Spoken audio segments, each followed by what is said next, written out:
प्यारे विद्यार्थियों, आज हम बात कर रहे हैं संस्कृत साहित्य के इतिहास की। जी हाँ, संस्कृत साहित्य के इतिहास से संबंधित जो जानकारी है, हम पाठ्य पुस्तकों जो कि हमारे वर्तमान सत्र तथा पूर्व सत्रों में संस्कृत साहित्य की पाठ्यक्रम में निर्धारित की गई है, उनके आधार पर हम ये वीडियो बना रहे हैं और आपके सामने प्रस्तुत है। जी हाँ, बात करते हैं विभाग की, तो मुख्यतः दो प्रकार से संस्कृत साहित्य का बंटवारा किया जा सकता है, वैदिक साहित्य और लौकिक साहित्य। वैदिक साहित्य और लौकिक साहित्य दो तरह से हम संस्कृत साहित्य का विभाजन कर सकते हैं। वैदिक साहित्य की बात करें तो उसमें संहिता, ब्राह्मण, आरण्यक, उपनिषद ये सभी आ जाएंगे। इसी तरह जो छह वेदांग है उनका भी परिगणन इसी में हो जाएगा। जी हाँ, इसी तरह लौकिक साहित्य की भी बात करें तो श्रव्य और दृश्य इस तरह दो प्रकार से इसका विभाजन हम मान सकते हैं। दृश्य और श्रव्य लौकिक साहित्य का भी मान सकते हैं। दृश्य में हम बात करें तो दृश्य नाट्य साहित्य है और श्रव्य का तीन विभाजन किया जा सकता है। श्रव्य काव्य का विभाजन तीन प्रकार से किया जा सकता है, पद्यमयम, गद्यमयम, चंपू रूपम च। जी हाँ, पद्य किसको कहते हैं, गद्य किसको कहते हैं और चंपू किसको कहते हैं, इस पर बात करें तो छंदोबद्ध जो रचना होती है वो पद्य कहलाती है। छंदों के नियम, यति, गणचिन्ह, इनके आधार पर जो व्यवस्था की जाती है वह पद्य रचना में होती है। यानी जिस काव्य में छंद होते हैं वो पद्य होते हैं और नहीं होते, यानी जिन पर गणचिन्ह और इनकी व्यवस्था का कोई नियम लागू नहीं होता, वह गद्य काव्य कहलाता है। और गद्य काव्य को ही कविनाम निक्षम वदंती, गद्यम कविनाम निक्षम वदंती, गद्य काव्य को कवियों की कसौटी भी कहा जाता है। प्यारे विद्यार्थियों, इसी तरह जहाँ गद्य और पद्य दोनों का सम्मिश्रण हो, गद्य और पद्य दोनों जहाँ पर मिश्रित हो, उस काव्य को चंपू कहेंगे। जी हाँ, साहित्य दर्पण में दिया गया है, गद्य पद्यमयम काव्यम चंपूरित्यभिधीयते। समझ में आ गया? पुनः अपन इस चीज़ को देखते हैं। हमने देखा लौकिक साहित्य और वैदिक साहित्य के रूप में मुख्यतः दो विभाग हमने किए हैं। वैदिक साहित्य में संहिता, ब्राह्मण, आरण्यक, उपनिषद, वेदांग ये सभी शामिल किए। लौकिक साहित्य में भी दो प्रकार का विभाजन हमने देखा, दृश्य और श्रव्य। दृश्य नाट्य साहित्य को कहा जाएगा, यानी जिसे हम देख सकते हैं वो दृश्य साहित्य में आएगा। जो श्रव्य है वो तीन प्रकार से विभक्त है, पद्य, गद्य और चंपू। पद्य कहेंगे जो छंदोबद्ध रचना है वह रचना पद्य कहलाएगी। इसके बाद में जिसमें छंद नहीं होंगे वो गद्य कहलाएगी। और जहाँ दोनों का मिश्रण है, छंद भी है और गद्य भी है और पद्य भी है, उसे चंपू कहा जाएगा।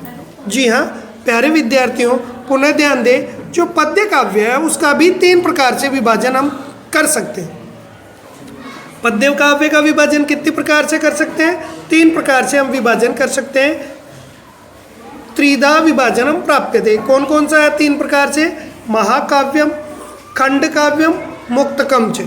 महाकाव्य, खंड काव्य और मुक्तक, तीन प्रकार से हम जो काव्य है उसका विभाजन कर रहे हैं पद्य काव्य का। पद्य काव्य का तीन प्रकार से विभाजन हुआ, महाकाव्य, खंड काव्य और मुक्तक। इसी तरह गद्य काव्य के कितने भेद हैं? दो भेद हैं, कथा और आख्यायिका। कथा और आख्यायिका। वर्तमान में जो हिंदी भाषा का प्रभाव है उसके कारण कथा का भी दो प्रकार से विभाजन हो जाता है, एक उपन्यास और दूसरा कहानी के रूप में। लेकिन वास्तविकता में संस्कृत साहित्य में कथा, इन दोनों का समावेश कथा के अंतर्गत ही हो जाता है। वैदिक साहित्य के बारे में अपन चर्चा करते हैं। प्यारे विद्यार्थियों, संपूर्ण संस्कृत साहित्य में वेदों का स्थान सर्वोपरि है। जी हाँ, हमारे देश भारतवर्ष में धर्म व्यवस्था वेद पर आधारित है। वेद ही धर्म निरूपण में स्वतंत्र भाव से प्रमाण है।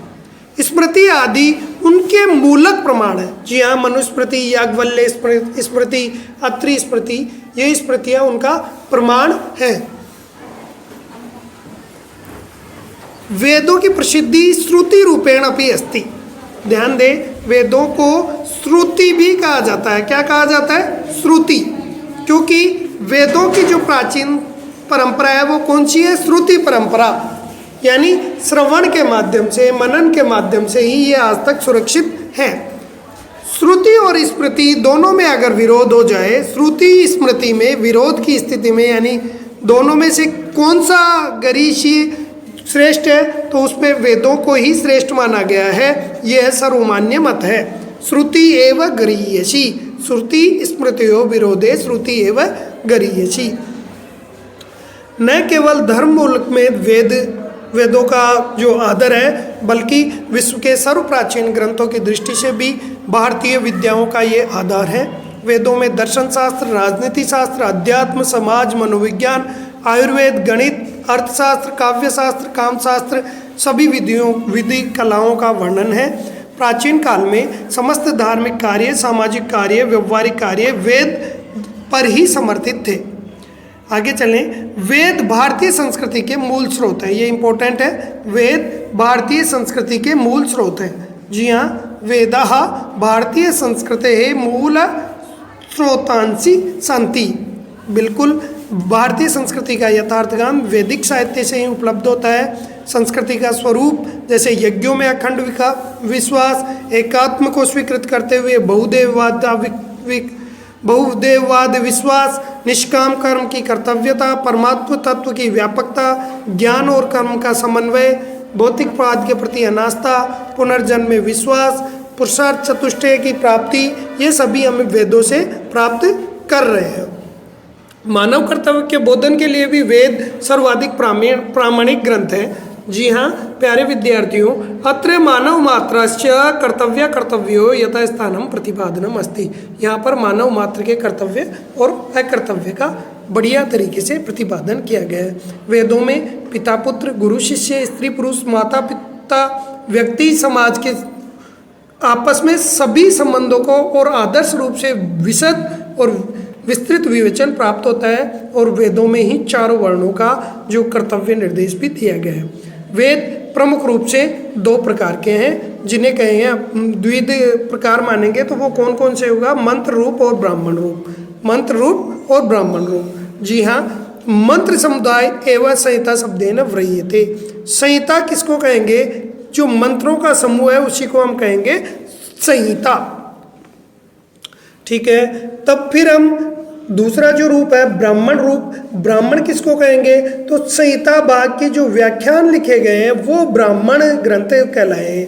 वो ग्रंथ ब्राह्मण ग्रंथ कहलाते हैं।